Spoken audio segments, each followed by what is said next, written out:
Hello friends, take अड्डा channel पर आपका स्वागत है। निष्ठा 3.0 FLN कोर्स का ये तीसरा कोर्स है। बच्चों के सीखने की प्रक्रिया को समझना, बच्चे कैसे सीखते हैं। अक्टूबर माह में आप लोगों ने इसके अंतर्गत 2 कोर्स किया था। ये तीसरा कोर्स है नवंबर महीने में, जिसको ज्वाइन करने का अंतिम तिथि 25 नवंबर तक है, इसलिए आप लोग समय पर इसको ज्वाइन कर लें। और आइए देखते हैं। इसमें हमारा पहला प्रश्न है, बच्चों के अलग अलग सीखने के तरीके और सीखने की गति किसके फलस्वरूप होती है। तो यहाँ पर 4 ऑप्शन है, जिसमें हमारा सही ऑप्शन है जानकारी ग्रहण करने, परिस्थिति की समीक्षा करने और निर्णय लेने के तरीके। तो इसको हम लोग टिक करेंगे और अगले क्वेश्चन की ओर बढ़ते हैं। अगला प्रश्न है, संभावित रुचि में क्या शामिल है। तो इसमें भी 4 ऑप्शन है और इसका सही जवाब है किसी ऐसी चीज़ में रुचि जिसके बारे में बच्चा जानता नहीं है, शायद जब जान जाए तो उसमें ही रुचि हो जाए। ये हमारा सही विकल्प है। इसको टिक करके हम अगले प्रश्न की ओर बढ़ते हैं। अगला प्रश्न है, सीखने के अनुभव शुरू करने से पहले शिक्षक को क्या करना चाहिए। तो इसका सही विकल्प है बच्चों की सीखने की आवश्यकताओं का पता लगाएं। तो इसको हम टिक करेंगे और अगले प्रश्न की ओर बढ़ेंगे।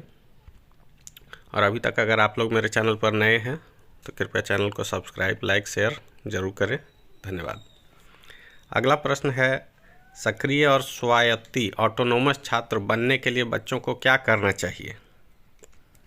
तो इसका सही विकल्प है जिज्ञासु, पहल करने वाले, आत्मविश्वासी, खोजी प्रवृत्ति के और चिंतनशील बनकर।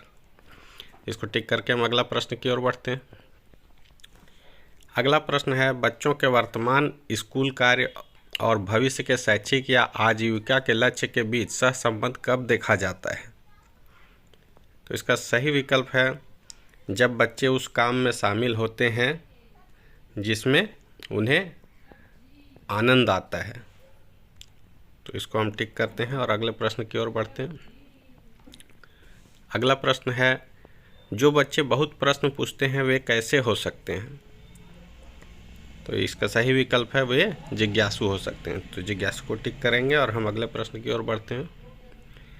अगला प्रश्न है, कक्षा में कितने प्रकार के परस्पर संवाद होते हैं। तो कक्षा में हमारे 3 प्रकार के परस्पर संवाद होते हैं। इसको टिक करेंगे और अगले प्रश्न की ओर बढ़ते हैं। अगला प्रश्न है, 5 इंद्रियों के नाम क्या हैं।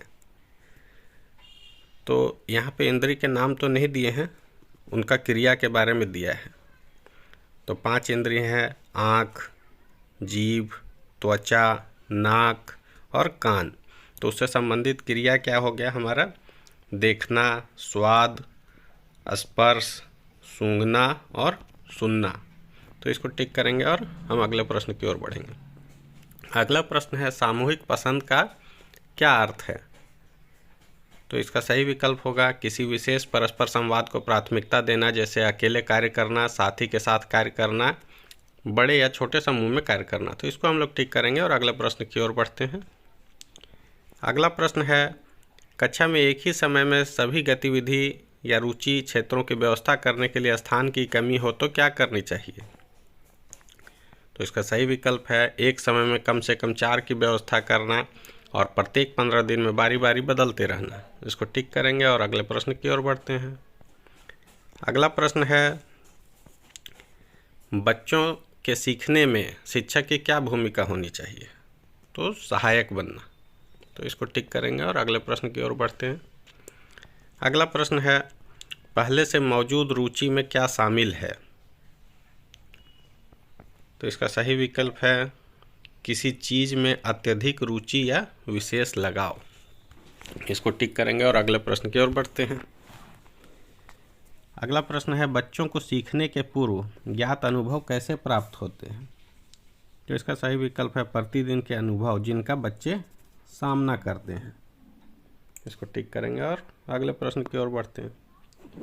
अगला प्रश्न है, चिंतनशील बनने से बच्चों को कैसे मदद मिलती है। इसका सही विकल्प होगा नई परिस्थितियों और अनुभवों के प्रबंधन के लिए पूर्व अनुभवों का प्रयोग करके। इसको टिक करेंगे और अगले प्रश्न की ओर बढ़ते हैं। अगला प्रश्न है खोजबीन क्षेत्र के लिए किस प्रकार की सामग्री की आवश्यकता होती है? तो मैग्नीफाइंग ग्लास और चुंबक, ये हमारा सही विकल्प है। इसको टिक करेंगे और अगले प्रश्न की ओर बढ़ते हैं। अगला प्रश्न है जानकारी प्राप्त करने के 4 साधन क्या हैं? तो जानकारी प्राप्त करने के 4 साधन ये हैं हमारा दृश्य, श्रव्य, गति संवेदी और स्पर्श। इसको टिक करेंगे और अगले प्रश्न की ओर बढ़ते हैं। अगला प्रश्न है एक बार बच्चों की सीखने की आवश्यकताओं की खोज करने के बाद शिक्षक को क्या करना चाहिए? तो शिक्षक को करना चाहिए सीखने की योजना बनाना चाहिए या निर्देशात्मक प्रक्रिया बनाना चाहिए। तो ये हमारा सही विकल्प है। इसको टिक करेंगे और अगले प्रश्न की ओर बढ़ते हैं। अगला प्रश्न है सीखना क्या है? तो सीखना है एक सक्रिय, सहयोगपूर्ण और सामाजिक प्रक्रिया। इसको टिक करेंगे और अगले प्रश्न की ओर बढ़ते हैं। अगला प्रश्न है कला के द्वारा सीखने के सही उदाहरण क्या है? तो आकार बनाना, गत्यात्मक पैटर्न की पहचान करना, ये हमारा सही विकल्प है। इसको टिक करेंगे और अगले प्रश्न की ओर बढ़ते हैं। अगला प्रश्न है बड़ों के साथ परस्पर संवाद का क्या अर्थ है? तो अभिभावक और शिक्षक स्वयं बच्चों के साथ मिलकर सीखने की प्रक्रिया में बच्चों की सहायता करें, ये हमारा सही विकल्प है।